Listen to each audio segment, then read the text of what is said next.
سلمان منصور پوری بدماش یہ تو سعد کے اجتماع میں شریک ہوا ہے. سود خور تقی عثمانی کو میں نے نہیں, تمام دارالفتاؤں نے کہا ہے سلمان منصور پوری سب سے بڑا بدماش ہے, اور مدنی خاندان تو پورا کیا گل کھلائے انہوں نے, ہمیں سب پتا ہے. ارشد مدنی اوم اور اللہ کو ایک کہتا ہے اور بھارت ماتا کی جے کہتا ہے, اس کے خلاف تو دیوبند کے فتوے ہیں. آئے میدان میں انشاءاللہ. حامدوں و مسلیوں و مسلمہ یوسف واپی, اس نام کو اکثر تبلیغ والے جانتے ہوں گے. یہ وہ شخص ہے جس نے اکابرین علماء کے خلاف طوفان بدتمیزی برپا کیا ہوا ہے. مفتی تقی عثمانی صاحب ہو یا مولانا ارشد مدنی صاحب, مفتی سلمان منصور پوری صاحب ہو یا مولانا خالد سیف اللہ رحمانی صاحب, اکابرین میں سے کوئی بھی اس کی بدتمیزی سے محفوظ نہیں ہے. ہر ایک کے خلاف اس نے اپنی گندی زبان استعمال کی ہے, ان کے نجی معاملات میں تجسس کیا, ان کی برائیاں تلاش کر کے اس کو لوگوں کے اندر وائرل کیا. پھر اسی پر بس نہیں کیا, یہ شخص ان اکابرین علماء کو فون کرتا ہے, ان کی ریکارڈنگ کرتا ہے, اور اس ریکارڈنگ کے دوران ان سے بدتمیزی کرتا ہے اور اس کو سوشل میڈیا پر پھیلا دیتا ہے. اب اس بیچارے کا مسئلہ یہ ہے کہ یہ سمجھتا ہے کہ میں بہت بڑا حق پرست ہوں, اور اس کو یہ دھوکہ لگا ہوا ہے کہ میں امر بالمعروف اور نہی عن المنکر کر رہا ہوں. لیکن حقیقت یہ ہے کہ امر بالمعروف تو وہ کرے گا نا جس کو معروف کی پہچان بھی ہو, اور نہی عن المنکر یعنی منکرات سے تو وہ روکے گا جس کو منکرات کی پہچان بھی ہو.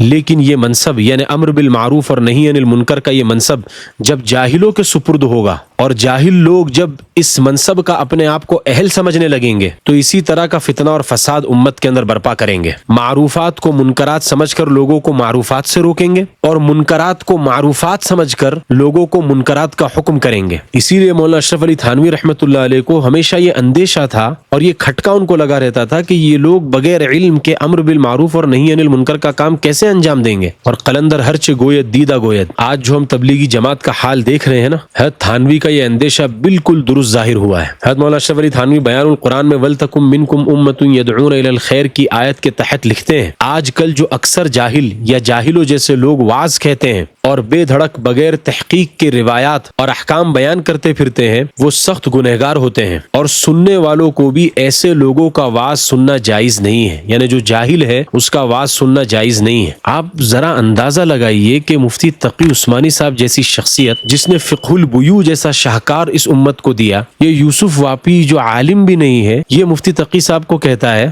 کہ مفتی تقی عثمانی صاحب نے سود کو حلال کر دیا اور ان پر لان تان کرتا پھر رہا ہے. ارے فقہ البیوع کے فا کے ایک نقطے کے برابر تو تم کو علم ہے نہیں, تم پہلے اپنی علمی اوقات تو ثابت کرو, بعد میں مفتی تقی عثمانی صاحب اور مولانا خالد سیف اللہ رحمانی صاحب جیسے لوگوں پر اعتراض کرتے پھرنا. پہلے اپنا علمی معیار تو دکھاؤ. مفتی تقی عثمانی صاحب اور مولانا خالد سیف اللہ رحمانی صاحب جیسے لوگوں کا جو علمی مشغلہ ہے, تم تبلیغی جماعت میں اپنی پوری زندگی لگا دو گے, بلکہ مسجد کے اندر پوری زندگی الٹا لٹک جاؤ گے, تو بھی یوسف واپی تمہاری پوری زندگی کا مسجد میں الٹا لٹکنا تو یہ مفتی تقی عثمانی صاحب, مولانا خالد سیف اللہ رحمانی صاحب, مفتی سلمان منصور پوری صاحب, ان جیسی شخصیات کی ایک رات کے علمی مشغلے کا مقابلہ نہیں کر سکتے, اور منہ اٹھا کر آگے اتنے بڑے علماء کے اوپر لان تان کرنے کے لیے.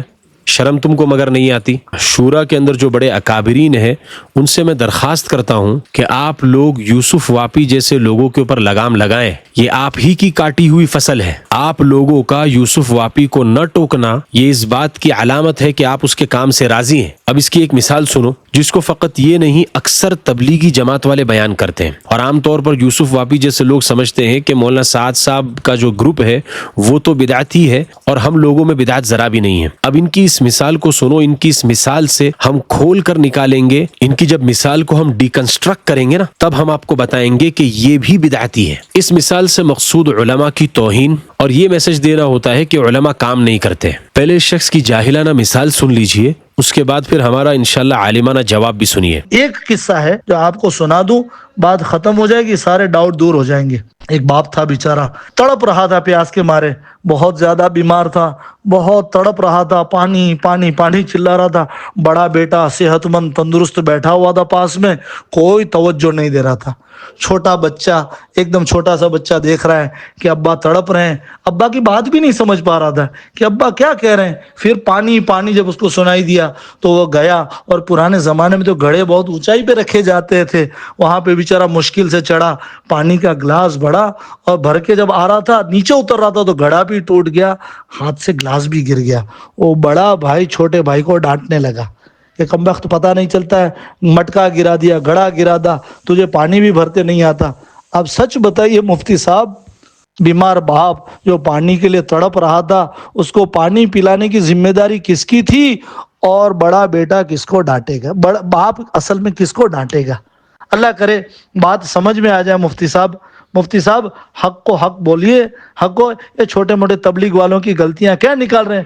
پھر سے آپ کو کہتا ہوں، مارنا ہو تو شیر مارنے کا، شکار کرو تو شیر کا کرو، گدر اور لومڑیوں کا شکار کر کے کیا بہادر بنتے ہو؟ یہ جو مثال اس نے دی ہے اس کو لوڈڈ آرگیومنٹ کہتے ہیں، اور اسی طرح کے کچھ لوڈڈ کوسچنز بھی ہوتے ہیں، یعنی اس کے پیٹ میں باطل مقدمات چھپے ہوئے ہوتے ہیں جو خود مختلف ہی ہوتے ہیں۔ جیسے مثال کے طور پر کوئی آپ سے یہ کہے کیا تم نے امتحان میں چیٹنگ کرنا بند کر دیا ہے؟ اب اس کا جواب آپ ہاں میں دیں گے تو بھی پھنسیں گے، نہ میں دیں گے تو بھی پھنسیں گے۔ اس کو کہتے ہیں لوڈڈ کوسچن۔ ایک دوسری مثال لے لیجئے، کوئی یہ پوچھے آپ سے کیا آپ نے بیوی سے مار کھانا بند کر دیا ہے؟ اب ہاں بولے گا، اس کا مطلب یہ ہے کہ اب تک مار کھا رہا تھا، اور نہ بولے گا، اس کا مطلب یہ ہے کہ اب بھی مار کھا رہا ہے۔ تو ایسے سوالوں اور ایسے آرگیومنٹس کا جواب نہیں دیا جاتا، بلکہ ان کو ڈی بنک کیا جاتا ہے۔ اب اس نے بھی جو مثال دی ہے اس کو بھی ہم ڈی بنک کریں گے، اور اسی مثال سے یوسف واپی کے بدعتی ہونے کا پروف آپ کو دیں گے۔ یہ جو مثال ہے کہ باپ پانی کے لیے تڑپ رہا تھا اور بڑے بیٹے نے توجہ نہیں دی اور چھوٹا بیٹا پانی لے کر آیا اور گلاس گرا دیا، اس مثال میں بھی دو باطل مقدمات چھپے ہوئے ہیں۔ پہلا باطل مقدمہ یہ ہے علماء تبلیغ کا کام نہیں کرتے، اسی لیے تو یہ مثال دی جا رہی ہے نا۔ دوسرا باطل مقدمہ یہ ہے کہ تبلیغ کا کام تو وہی ہے جو مولانا الیاس صاحب رحمۃ اللہ علیہ کے طریقے پر ہوگا، ورنہ وہ تبلیغ ہی نہیں ہے۔ یہی ہے وہ بدعتی ذہنیت جو صرف امارت والوں میں نہیں ہے، بعض شورا والوں کے اندر بھی یہ چیز آ گئی ہے، اور یہ ثبوت ہے اس بات کا کہ یوسف واپی کے ذہن و دماغ میں بھی بدعت نے جڑ پکڑ لی ہے۔ کیونکہ تبلیغ ایک مطلق حکم تھا، شریعت نے تبلیغ کو مقید نہیں کیا، آپ جس طرح چاہے تبلیغ کر سکتے تھے، لیکن یوسف واپی یہ سمجھتا ہے کہ ہم جس طرح تبلیغ کر رہے ہیں وہی تبلیغ ہے، اور علماء جو کام کر رہے ہیں، جو خطابت کر رہے ہیں، امامت کر رہے ہیں، مساجد کے اندر بیان کر رہے ہیں، اور علماء کے جو اصلاحی پروگرام ہو رہے ہیں، یا علماء مدارس کے اندر جو پڑھا رہے ہیں، یا خانقاہوں کے اندر جو پڑھا رہے ہیں، یہ تو تبلیغ ہے ہی نہیں، کیونکہ وہ مثال ہی یہ دے رہا ہے کہ چھوٹا بھائی کام کر رہا ہے، بڑا بھائی بیٹھا ہے۔ اس کو کہتے ہیں شریعت کے مطلق احکام کو مقید کرنا، اور شریعت کے مطلق احکام کو مقید کرنا یہ بدعت ہے۔ اس کو اصولیین اور فقہا لکھ کر جا چکے، اور میں اپنے کئی ویڈیوز میں اس کو پہلے بتا چکا ہوں، اس کو بار بار دہرانے کی ضرورت نہیں ہے۔ یہ گند بھرا ہوا ہے اس گھٹیا مثال میں، اور بدعت کو تو ہم سونگ کر نکال لیتے ہیں۔ اب اسی پر میں بس نہیں کروں گا، ان کی مثال کو ریکریٹ کروں گا۔ اب ہم جو مثال دے رہے ہیں ریکریٹ کر کے وہ آپ سنیے، اور آپ خود فیصلہ کیجئے کہ ہماری مثال زیادہ درست ہے یا یوسف واپی جیسے جاہل کی مثال زیادہ درست تھی۔ ایک آدمی کے دو بیٹے تھے، باپ کا انداز تکلم کچھ انوکھا تھا اور الگ تھا۔ مان لیجئے کہ وہ اشاروں میں بات کرتا تھا، یا اس انداز سے بات کرتا تھا کہ کوئی بھی شخص اس کی بات کو سمجھ ہی نہیں پاتا تھا۔ بڑے بیٹے نے یہ سوچا کہ باپ کی بات کوئی سمجھ نہیں پا رہا ہے، تو باپ جو احکامات دے گا اس کو پورا کیسے کیا جائے گا؟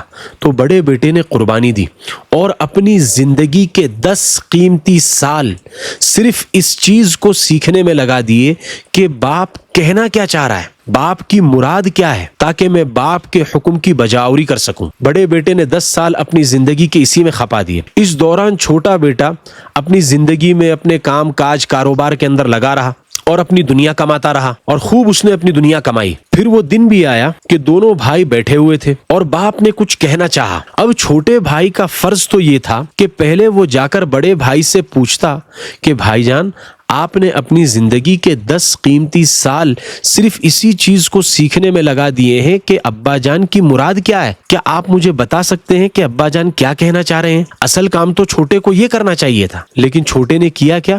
چھوٹے نے یہ سوچا کہ شاید ابا جگ مانگ رہے ہیں، اور خود جا کر پانی کا جگ لے کر ابا کو دینے کے لیے گیا۔ حالانکہ ممکن یہ تھا کہ ابا جان بڑے بیٹے سے یہ کہنا چاہ رہے ہوں کہ چھوٹے کے ہاتھ میں پانی کا جگ مت دینا، ورنہ وہ گرا کر توڑ دے گا، اور ہوا بھی یہی کہ چھوٹے نے بڑے سے پوچھے بغیر پانی کا جگ اٹھایا اور گرا کر توڑ دیا۔ یہ چھوٹے کی سب سے بڑی غلطی تھی کہ جس بڑے بھائی نے 10 سال صرف اسی میں لگا دیے کہ میں باپ کی مراد کو جان سکوں، تم کو جا کر اس سے پہلے پوچھنا چاہیے تھا کہ باپ کی مراد کیا ہے۔ تم نے خود ہی اپنے سے سارے فیصلے کر لیے، اور یہ خود ہی سوچ لیا کہ باپ پانی مانگ رہا ہے۔ تم کو پتا کیسے چلا باپ پانی مانگ رہا ہے؟ جب تم نے بڑے بھائی کو عالم مانا ہے اور خود اپنے آپ کو جاہل مان رہے ہو، تو ابا کی مراد عالم کو پتا چلے گی یا جاہل کو پتا چلے گی؟ اسی لیے یوسف واپی سے میں کہتا ہوں کہ اکابرین علماء پر لعن طعن کرنا بند کریں. آپ کی اتنی علمی اوقات ہرگز نہیں ہے کہ آپ مفتی تقی عثمانی صاحب کو سکھائیں یا مولانا خالد سیف اللہ رحمانی صاحب کو سکھائیں یا مفتی سلمان منصور پوری صاحب کو سکھائیں کیا صحیح ہے کیا غلط ہے. اگر آپ کو اتنا شوق ہے کسی مدرسے میں داخلہ لیں اور علم حاصل کریں,